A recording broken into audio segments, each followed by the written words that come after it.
এখনকার ছেলেরা এত সকালে ঘুমানোর পাত্র না, কারণ আব্বার ছেলেকে খুব মহব্বত করে একটা মোবাইল দিছে।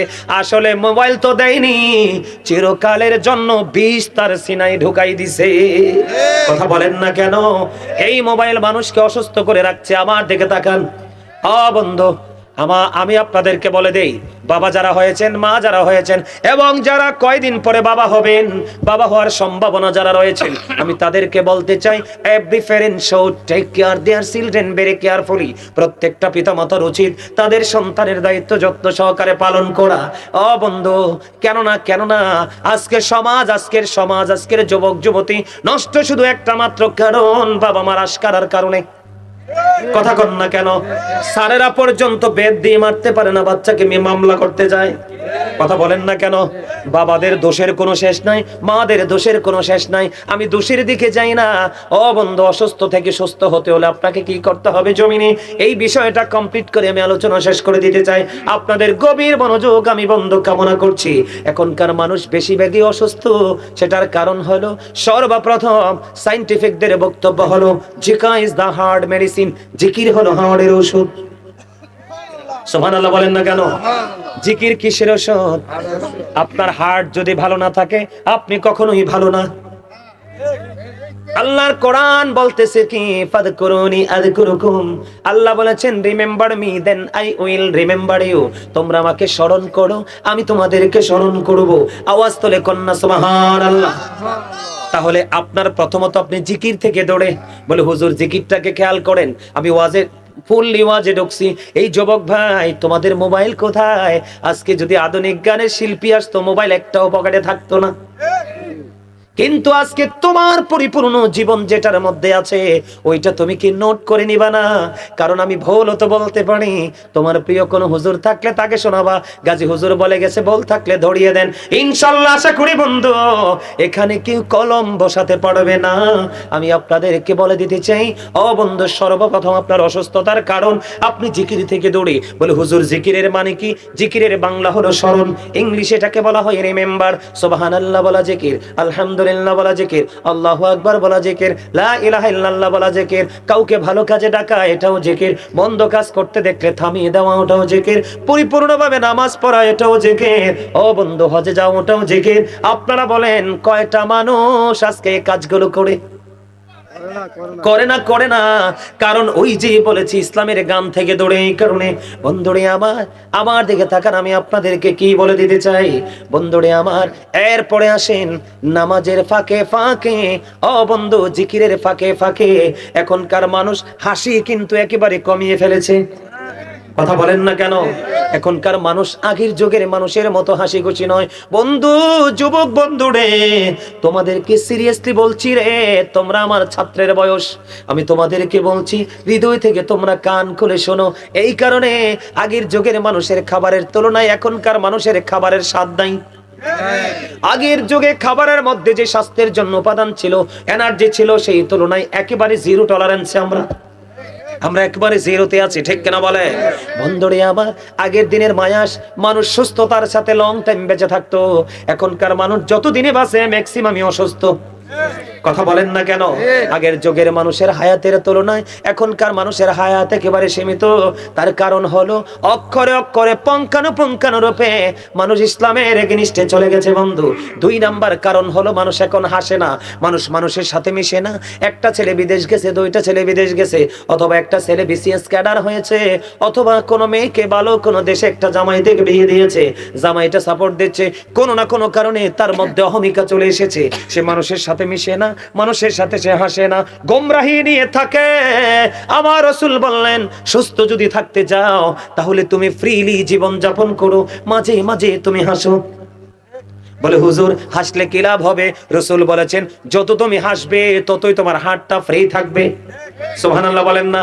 তোমার মানসিকতাটা কি থাকবে? স্থির থাকবে, সুন্দর থাকবে। একটা মানুষের হার্ট যত ফ্রি, বন্ধু, তার জীবন তত সুন্দর। এখনকার ম্যাক্সিমাম মানুষই অহংকার করে চলে। এবার আসেন 3 নাম্বার কারণ, সুস্থ থাকতে হলে আপনাকে বন্ধু সকাল সকাল যত ঘুম থেকে উঠবেন, যত সকাল আপনি ঘুম থেকে উঠবেন তত বেশি আপনি সুস্থ থাকবেন। বলে হুজুর কেন গো, কেন গো? সূর্য ওঠার সময় যদি আপনার গায়ের মধ্যে একটু রোদ লাগতে পারে তাহলে আপনার শরীরে ঢুকে যাবে ভিটামিন ডি। এখনকার দেখবেন ম্যাক্সিমাম মানুষ, ও বন্ধু অল্প বয়সী বাচ্চারা পর্যন্ত, ও বন্ধু তাদের পায়ে ব্যথা করে, হাতে ব্যথা করে তাদেরকে মেসেজ দিতে হয়, ঠিক কিনা বলে? ম্যাক্সিমাম বাচ্চা, ম্যাক্সিমাম যুবকদের শরীরে ভিটামিন ডি এর অভাব। কারণ সে সকালে ওঠে না, সে ঘুমিয়ে থাকে বন্ধু। এরপরে বড় কথা হলো, আমার রাসূল মা খাতুনে জান্নাত ফাতেমার ঘরে চলে গেলেন। মা, মা গো আপনি উঠেন, তাড়াতাড়ি ওঠেন, আপনি ঘুমিয়ে থাকবেন না। অথচ মা খাতুনে জান্নাত সম্পর্কে রাসূল বলেছেন, ও বন্ধু আমি আজকে এই বলরামপুরের আমার মা আমার বোনদেরকে, আমি আমার ভাই বাবাদেরকে হৃদয় থেকে বলছি, হৃদয় উজাড় করে শোনো গো, আজকের ওয়াজ যদি হৃদয় থেকে শুনতে পারো, এই জীবনে কোনোদিন তোমার ঈমান কেউ হরণ করতে পারবে না, আমি বলে দিতে চাই। অথচ রাসূল বলেছেন, ফাতেমা তো সাইয়্যিদাতু নিসাই আহলিল জান্নাহ, আমার রাসূল বলেছেন mother Fatema is the leader of females in জান্নাহ, মা খাতুনে জান্নাত, জান্নাতে সকল মুমিনাদের সরদারিনী। তারপরেও আমার রাসূল মাকে বললেন, মা মা মা আপনি উঠেন, ঘুমিয়ে থাকবেন না। কেন ঘুমিয়ে থাকবো না? আমার রাসূল বলে দিলেন, ও বন্ধু আমার দিকে তাকান, সুবহে সাদেক থেকে সূর্য ওঠা পর্যন্ত, ওই সময় পর্যন্ত আল্লাহর বান্দার জন্য রিজিক বন্টন করে। জোরে জোরে কন্যা সুবহানাল্লাহ, আর জোরে বলেন না সুবহানাল্লাহ। তাহলে আপনারা বলেন, এখনকার মানুষ কি সকাল সকাল উঠেনি? আরো জোরে বলেন না। আপনি যেমন আল্লাহর রাসূলের আইন থেকে দূরে চলে গেছেন, আপনার বডিতে আল্লাহ রাব্বুল আলামিন এমন এক বিমার বন্ধু ঢুকিয়ে দিয়েছে রে, ওই বিমারের কারণে আপনার চোখের সামনে খাবার আপনি খেতে পারছেন না। অত্যন্ত অভিশপ্ত একটা বিমার হলো ডায়াবেটিস। কথা বলেন না কেন?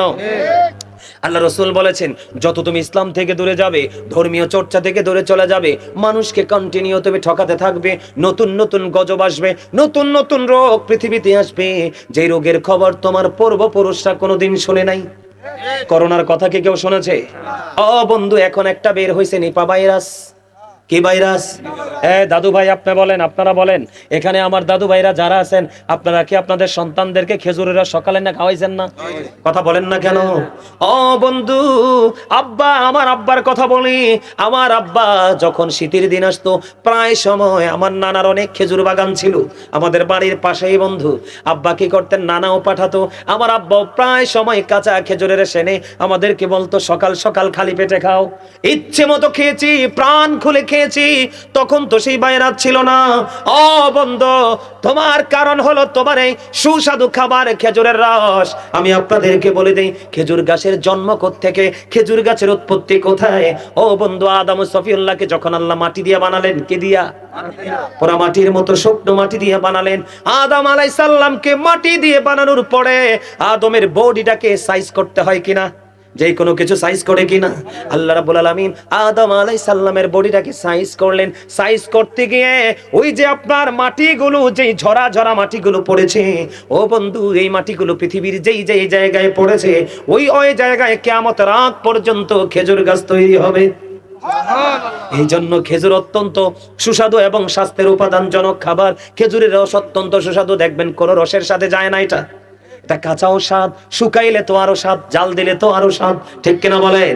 ও বন্ধু, আমি গত পরশুদিন একটা ভিডিও দেখলাম। আমি দেখেন একটা ভিডিও দেখলাম, একটা বাদুড় আসছে, মোবাইলে দেখছি, প্র্যাকটিক্যালি একটা বাদুড় এসে ওই যে খেজুরের যে গাছ যে আপনার দিয়েছে, কাইমটা বসাইছে, ওটা বরাবর খেজুর গাছে এসে উপরের দিকে তার পিছনটা দিয়ে ইচ্ছে মতো মাথা নিচু করে রস খাচ্ছে। খাওয়ার পরে যখন সে চলে যাবে, এবার বন্ধু তার মাথাটা উঁচুর দিকে দিয়ে, তার লজ্জাস্থানটা নিচের দিকে দিয়ে, প্রস্রাব পায়খানার জায়গাটা নিচের দিকে দিয়ে এই খেজুরের রসের মধ্যে সে প্রস্রাব করে দিল। নাউজুবিল্লাহ বলেন না? অথচ সকালবেলা এটা মানুষ খাবে, ঠিক কেন বলেন? এটা কেন হলো জানেন? ও বন্ধু, আমরা হলাম সৃষ্টির শ্রেষ্ঠ। মানুষ আশরাফুল মাখলুকাত, ঠিক কিনা বলেন? এর মধ্যে ইমানদার হলো সবচেয়ে বেশি দামি। কিন্তু এই প্রাণীটা কেন এই সুস্বাদু খাবারটাকে নাফাক করে দিল? এটার জন্য দায়ী হলাম আপনি আমি। আমার আল্লাহ কোরআন শরীফে সূরা ইউনূসের 44 নম্বর আয়াতে বলেছেন, ইন্নাল্লাহা লা ইয়াজলিমুন নাসা শাইয়্যান ওয়ালাকিন্নান নাসা আনফুসাহুম ইয়াজলিমুন। আল্লাহ বলেছেন, আল্লাহ মানুষের উপর জুলুম করে না, মানুষ নিজেই নিজের উপর অত্যাচার করে। কবরটা যেন ভালো লাগলো না আপনাদের কাছে? আল্লাহ বান্দার উপর অত্যাচার করে না, বান্দা নিজেই নিজের উপর অত্যাচার করে।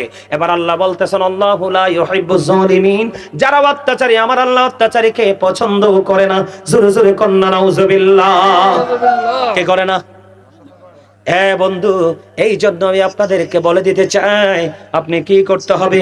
আমি আপনাদেরকে বলে দিতে চাই আপনি কি করতে হবে বন্ধু। সকালবেলা ঘুম থেকে উঠতে হবে, এবং আমার রাসূল বলেছেন তুমি যদি সুস্থ থাকতে চাও তাহলে তুমি খুব দ্রুত রাতের বেলা ঘুমিয়ে যেতে হবে। আমার রাসূল মাগরিবের পরে কি করতেন? আমার রাসূল মাগরিবের পরে খাবার সম্পূর্ণ করে পড়তেন, সালাতুল ইশার নামাজ পড়ে বন্ধু আমার রাসূল ঘুমিয়ে যেতেন। আপনি এই রাত দিয়েছে আপনাকে ঘুমানোর জন্য, ও বন্ধু কমপক্ষে 8 ঘন্টা ঘুমাতে হবে আপনাকে, কমপক্ষে 8 ঘন্টা। আপনি যখন ঘুমাবেন তখন আপনার শারীরিক লেভেলটা থাকবে। আপনি যখন যত সুস্বাদু খাবার খান, ঘুম যদি আপনার সঠিক না হয় আপনি কখনো সুস্থ থাকতে পারবেন না। চেহারার সৌন্দর্য নষ্ট হয়ে যাবে, অনেক সমস্যা আপনারা দেখা দিবে, ব্রেইনে সমস্যা দেখা দিবে। এই জন্য রাসূল বলেছেন তোমরা সুস্থ থাকলে, বেশি সুস্থ থাকতে হলে বেশি বেশি করে তোমরা কি করো? বেশি বেশি তাড়াতাড়ি করে ঘুমিয়ে যাও, সকাল সকাল করে ঘুম থেকে ওঠো। জোরে কন্না সুবহানাল্লাহ, আরো জোরে কন্না। ঘুম ভেঙ্গে আপনি দুনিয়ার যে কোনো কাজ করেন এটার কোনো যৌক্তিকতা নেই। এবার আসেন বন্ধু, খাবার নিয়ে একটু বলবো নি। সুস্থ থাকতে হলে এদিকে তাকান। বর্তমানে যেই দেশের নাম ইরান, কি এই দেশের কিন্তু আদি নাম ছিল পারস্য। খেয়াল করেন কি ছিল? এখন যেই দেশকে আমরা ইরান হিসাবে চিনি ওই দেশের আদি নাম হলো বন্ধু পারস্য। খেয়াল করেন, ওই পারস্য থেকে একজন ডাক্তার আসলো। এদিকে তাকান, পারস্য থেকে কি আসলো? একজন ডাক্তার আসলো। ও বন্ধু আমার রাসূলের দেশে আরবে। যুবক হৃদয় খুলে শোনো বন্ধু, আমি তোমাদেরকে সুস্থ রাখার জন্য, ভালো রাখার জন্য ইনস্ট্রাকশন দিচ্ছি। বন্ধুরে আমার, ও বন্ধু পারস্য থেকে একজন ডাক্তার আসলো। আসার পরে সে 2 বছর পর্যন্ত আরবে ঘুরলো। কয় বছর? 2 বছর পর্যন্ত আরবে ঘুরলো। ঘোরার পরে তিনি 2 বছরের মধ্যে একটা রোগীও পায় না। সুবহানাল্লাহ কন্না, আরো জোরে কন্না সুবহানাল্লাহ। 2টা বছর ঘুরলো। 2টা বছর ঘোরার পরে তিনি একজন অসুস্থ রোগী পেলেন না। 2 বছর বিচরণ করার পরে এবার প্রাণের রাসূলের কাছে গেলেন, নবী গো আপনার দেশে আমি 2 বছর বিচরণ করেছি, একটা রোগীও তো আমি পেলাম না, সেটার কারণ কি? এবার আমার রাসূল বললেন তাহলে কারণ জেনে নাও আমার কাছ থেকে। আমার দেশের মানুষগুলো যখন খাবার নিয়ে বসে, অনেক বেশি পেটে খিদা লাগলে তারা খাবার নিয়ে বসে। যখন তারা খাবার নিয়ে বসার পরে বন্ধু তারা অল্প পরিমাণ খায়। সুবহানাল্লাহ বলেন না, আরো জোরে। তার মানে পেটটারে 3 ভাগের 1 ভাগ খাবার দিয়ে ফিল আপ করে, আর একটা ভাগ তারা পানি দিয়ে ফিল আপ করে, আর একটা ভাগ টোটালি খালি রেখে দেয়। এই কারণে আমার দেশের মানুষ বন্ধু সহজে কে হয় না, অসুস্থ হয় না। সুবহানাল্লাহ বলেন না, আরো জোরে বলেন না, আরো জোরে। বন্ধুরে আমার, এখানেই শুধু ক্ষান্ত নয়, হৃদয় খুলে শোনেন বন্ধু, শুধু এখানে ক্ষান্ত নয়। আপনারা আমার প্রাণের রাসূল বলেছে আপনারা তো গরুর গোশত দেখলে পাগল হয়ে যান, কথা কয় না কেন? মাথা ঠিক থাকে না। ও বন্ধু আমার রাসূল বলেছে সুস্থ থাকতে হলে গোশত তুমি কম খাও। আমার সুবহানাল্লাহ কয় না দি? ওই ওয়াজ তো পছন্দ হইছে না এটা কি? আমার রাসূল বলেছে সুস্থ থাকতে হলে তোমরা গোশত কম খাও। বলে হুজুর কারণটা কি? ও বন্ধু কোটি টাকা দিয়ে আপনারা এই মেসেজ পাবেন না, কোটি টাকা দিয়ে তথ্য আপনারা পাবেন না। কেন আমরা গোশত কম খাবো গো রাসূল? কেন আমরা গোশত কম খাবো? আমার রাসূল বলেছেন একটা পশুর শরীরে যত মেডিসিন তোমরা দাও, কি দাও? ওষুধ দেন কিনা? ট্যাবলেট খাওয়ান কিনা? ইনজেকশন দেয় কিনা? স্কিনে কোনো সমস্যা হলে ওষুধ খাওয়ায় কিনা? এই জন্য বন্ধু তুমি পশুর বডিতে যত ওষুধ দিচ্ছ সব ওষুধ বন্দি গোশতের মধ্যে যাচ্ছে। আর রাসূল বলেছেন তোমরা বেশি বেশি করে দুধ খাও। সুবহানাল্লাহ বলেন না। কারণ বেশি বেশি করে তোমরা দুধ পান করো, তার কারণ হলো রে, এই কারণে তোমরা বেশি বেশি করে দুধ পান করবে, কারণ দুধ জন্ম হয় সবুজ শ্যামল ঘাস থেকে। সুবহানাল্লাহ বলেন না। আমার রাসূল বলেছেন বেশি বেশি করে তোমরা খেজুর খাও, জৈতুনের তেল খাও। সুবহানাল্লাহ বলেন। বেশি বেশি করে কে খাও? জৈতুনের তেল খাও, খেজুর খাও, বেশি বেশি করে তোমরা কালিজিরা খাও, বেশি বেশি করে তোমরা মধু খাও। ও বন্ধু, সপ্তাহে যদি অথবা মাসে পিওর মধু যদি 2-3 ফোঁটা খেতে পারেন খালি পেটে, আমার রাসূল বলেছে তোমাকে বড় ধরনের কোন রোগ কোনোদিন গ্রাস করবে না। জোরে জোরে কন্যা সুবহানাল্লাহ, আর জোরে বলেন না সুবহানাল্লাহ। আমার রাসূল বলেছেন তোমরা যদি সুস্থ থাকতে চাও তাহলে তোমরা কি করো? খেলাধুলা করো। এর মধ্যে কুস্তি খেলার বিকল্প নেই। কি কি খেলা? এখনকার বেশি বেশি করে তোমরা খেলাধুলা করো। এখনকার ছেলেরাকে খেলতে জানেনি, এখনকার ছেলেরা খেলে এটার মাধ্যমে জুয়া। কথা কয় না কেন? আরো জোরে। জুয়া কি ইমানদারের কাজ না শয়তানের কাজ? আরো জোরে কন। আর্জেন্টিনা আর ব্রাজিল কি 2 দেশ খেলবো, আর বাংলাদেশে বন্ধু বাংলাদেশে মুসলমানের বাচ্চারা কোবাকুবি শুরু করছে। ঠিক না বেঠে? নাউজুবিল্লাহ বলেন না কেন? আপনি সুস্থ থাকবেন কেমনে? সুস্থ থাকার কোন সুযোগ আছে? আরো জোরে। তো সম্মানিত উপস্থিতি, আমরা সুস্থতার জীবন, সুস্থতার মতো নিয়ামত আমরা পেতে চাই। পেতে চাইলে এখনই আমাদেরকে কি করতে হবে?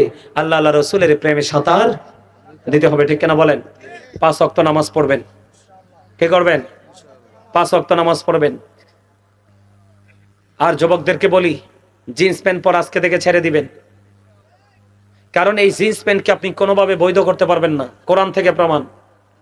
মুসলমানের পোশাক লুঙ্গি হোক, প্যান্ট হোক, পায়জামা হোক, ট্রাউজার হোক, উপর দিয়ে থাকবে নাভি বরাবর, অথবা উপরে নিচে দিয়ে থাকবে টাকনুর উপরে। এটা উপর দিয়েও নাভির নিচে, নিচে দিয়েও টাকনুর নিচে। নাউজুবিল্লাহ কোন। যেই পুরুষ পোশাক পরার পরেও তার অঙ্গ দেখা যায় সেই পুরুষ ল্যাংটা পুরুষ। যেই নারী কাপড় পরার পরেও তার শরীর দেখা যায়, রাসূল বলেছেন সেই নারী উলঙ্গিনী। নাউজুবিল্লাহ বলেন। 5 ওয়াক্ত নামাজ পড়বেন, হালাল পথে রোজগার করবেন, মা বাবার সাথে ভালো সম্পর্ক রাখবেন, সব সময় সদা সত্য কথা বলবেন। এই যে যারা মারামারি করে, খুনাখুনি করে, মানে ইসলাম বিরোধী কাজ করে, আপনারা তাদেরকে কখনোই সমর্থন করবেন না। আমার দিকে তাকান। আপনি জানেন একটা মানুষ অত্যাচারী, একটা মানুষ জানেন একটা মানুষ আপনার ঈমান খেয়ে ফেলবে, জানার পরেও দুনিয়া স্বার্থের জন্য যদি আপনি তার সাথে মিশেন, আল্লাহ রাসূল বলেছেন সে মুসলমান থেকে সাথে সাথে খারিজ হয়ে যায়। নাউজুবিল্লাহ বলেন। আরো জোরে বলেন। আমরা সকল অপরাধীকে বয়কট করে ন্যায়পরায়ণ মানুষগুলোর সাথে সম্পর্কের বন্ধন তৈরি করে আমরা বাঁচতে চাই। আল্লাহ যেন আমাদেরকে সেই তৌফিক দান করে। সকলে বলুন আমিন। আরো জোরে বলেন আমিন। আমার কথাই কি অতরহামনা লানাকুনান্না মিনাল খাসিরিন ربنا لا تزغ قلوبنا بعد إذ هديتنا وهب لنا من لدنك رحمة إنك أنت الوهاب الہی تو طبیب لود وہی مئی مری جو درد دل عاشقی کا مرج کافی تیری ہے دیدار ہے الہی باقی بانی فاطمہ کہ بر کونی ایمان کو نام خاتمہ اللہم ورزقنا زیارت النبی اللہم ورزقنا شفاعت النبی آمین یا رب العالمین আমি অদম গুনাহগার উলামায়ে কেরামদেরকে নিয়ে, হুফাজে কেরামদেরকে নিয়ে, দাড়ি পাকা আমার মুরব্বি বাবাদেরকে নিয়ে আল্লাহ গো তুমি রহমতের নজরে তাকিয়ে দেখো গো ইয়া রাব্বুল আলামিন। অসংখ্য যুবক ভাইদেরকে নিয়ে, পর্দার অন্তরালে আমার মা বোনদেরকে নিয়ে আল্লাহ, এখানে অনেক অপ্রাপ্ত বয়স্ক আছে গো, যাদের এখনো আমল করার বয়স হয়নি। এই রকম অপ্রাপ্ত বয়স্ক বাচ্চাদেরকে নিয়ে তোমার শাহী দরবারে দোকানে হাত তুলেছি। বিশেষ করে আল্লাহ আজকে যারা টাকা দিয়ে, পয়সা দিয়ে, অর্থ দিয়ে, বুদ্ধি দিয়ে, শ্রম দিয়ে, সার্বিক সহযোগিতার মাধ্যমে এই জান্নাতের বাগান সাজিয়েছে আল্লাহ, তাদেরকে সঙ্গে নিয়ে আল্লাহ তোমার শাহী দরবারে দোকানে হাত তুলেছি। মেহেরবানি করে আমাদের হাত তুমি কবুল মঞ্জুর করে নাও ইয়া রাব্বুল আলামিন। মালিক মাহফিলের শুরু থেকে এই পর্যন্ত যত আলোচনা হয়েছে, যত দরুদ, যত আমল করা হয়েছে আল্লাহ সকল ত্রুটিগুলো ক্ষমা করে দিয়ে হাদিয়া লক্ষ কোটি কোটি গুণে বাড়াইয়া প্রাণের নবীজির নুরানি কদম মোবারকে হাদিয়া পৌঁছায় দাও। জান্নাতুল বাকি, জান্নাতুল মুআল্লায় হাদিয়া তুমি পৌঁছায় দাও। আল্লাহ সাহাবায়ে কেরাম থেকে ধরে অদ্য পর্যন্ত আমাদের যার যার প্রাণ মুর্শিদের কদমে হাদিয়া পৌঁছায় দাও মালিক। আজকে বলরামপুরের এই পূর্বপাড়ার আমার ভাই আমার বাবারা দেশ এবং বিদেশ থেকে কাছে এবং দূর থেকে ইয়া রাব্বুল আলামিন বিভিন্ন ভাবে তারা সার্বিক সহযোগিতার মাধ্যমে দান সদকার মাধ্যমে আজকের মাহফিল সাজালো। আল্লাহ গো জানি না কার মা নাই কার বাবা নাই গো আল্লাহ, আজকের এই মাহফিলের উসিলায় তাদের মা বাবার কবর আযাব তুমি বন্ধ করে দাও। আল্লাহ গো এই গ্রামের মধ্যে যতগুলো কবরবাসী আছে গো প্রত্যেকটা কবরবাসীর কবর আযাব বন্ধ করে দাও মালিক। কবর বড় ভয়ঙ্কর গো আল্লাহ। আল্লাহ গো গভীর ভাবে চিন্তা করে দেখেছি মালিক, বিজ্ঞান পৃথিবীর প্রত্যেকটা জায়গায় চলে যেতে পারে গো, কিন্তু এই 3.5 হাত মাটির ঘরে যাইতে পারে না।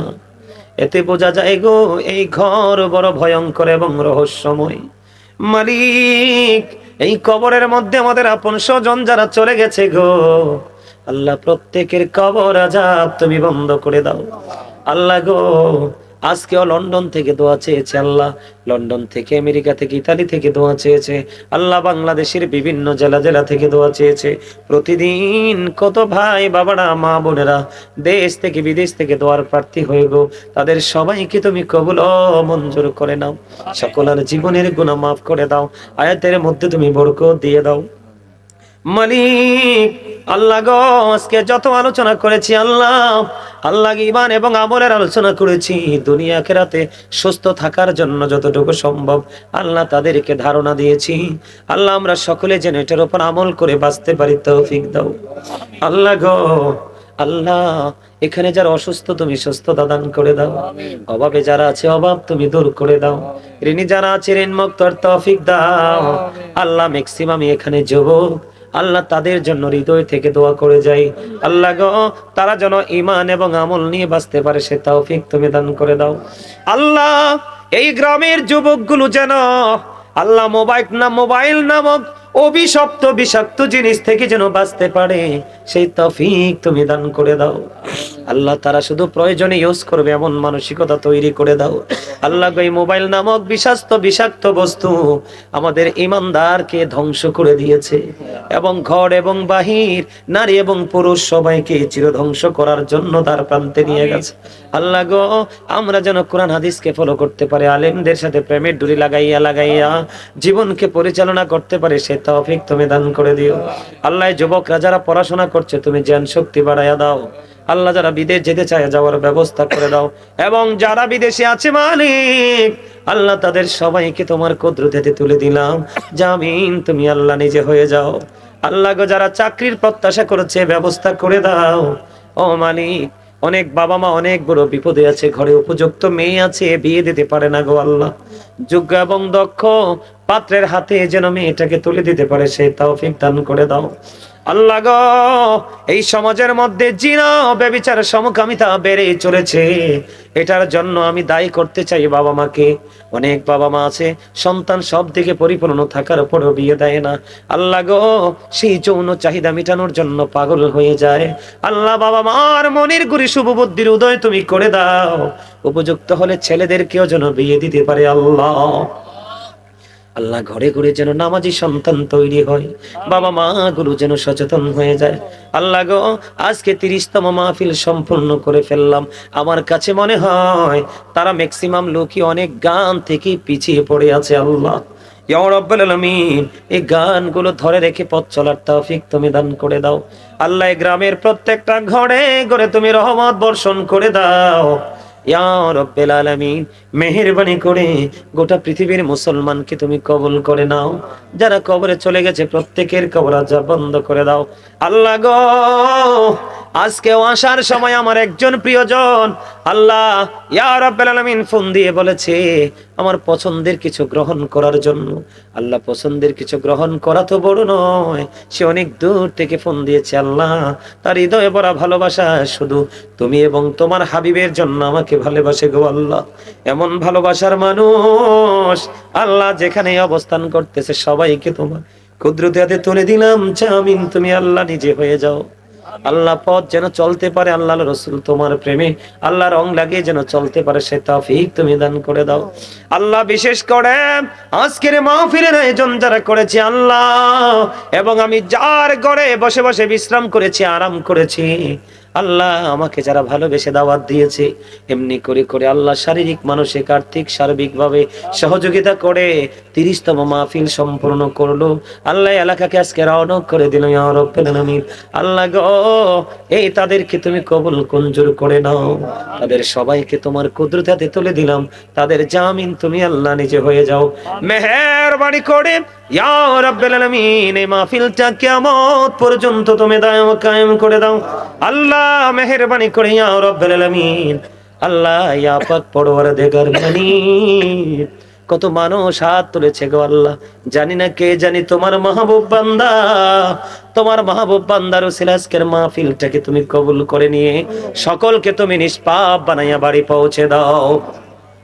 আমার সঙ্গে যে মা বোনেরা হাত তুলেছে সবাইকে তুমি কবুল করে নাও, আবেদা সালেহা তাহেরা হিসেবে তুমি কবুল করে নাও ইয়া রাব্বুল আলামিন। মেহেরবানি করে ইয়া পাক পরওয়ারদিগার আল্লাহ, আমার মা বোনদেরকে পবিত্র হিসেবে কবুল মঞ্জুর করে নাও। রব্বির হামহুমা কামা রব্বায়ানি সগীরা, রব্বির হামহুমা কামা রব্বায়ানি সগীরা। আল্লাহ গো, আমার অত্যন্ত প্রিয় এবং ভালোবাসার মানুষ জেবেল মেম্বার সাহেব আমার পাশেই তো বসে আছে আল্লাহ, যেমনি বলেছে তেমনি চলে এসেছে, লম্বা সময় দিয়েছে। মেম্বার সাহেবকে তুমি কবুল করো, জীবনের গুনাহগুলো মাফ করো, যেইভাবে ধর্মীয় চর্চা নিয়ে ব্যস্ত আছে সেই চর্চা ভালো করে করার তৌফিক দাও। আপন স্বজনের কবর আযাব তুমি বন্ধ করে দাও। সন্তানেরা বিদেশের জমিনে আল্লাহ, তাদেরকে তোমার কুদরতে তুলে দিলাম, জামিন তুমি আল্লাহ নিজে হয়ে যাও আল্লাহ। মরার আগে সোনার মদিনা দেখাইও, মৃত্যু দুদাসার আগে জীবনের গুনাহগুলো মাফ করে দিও।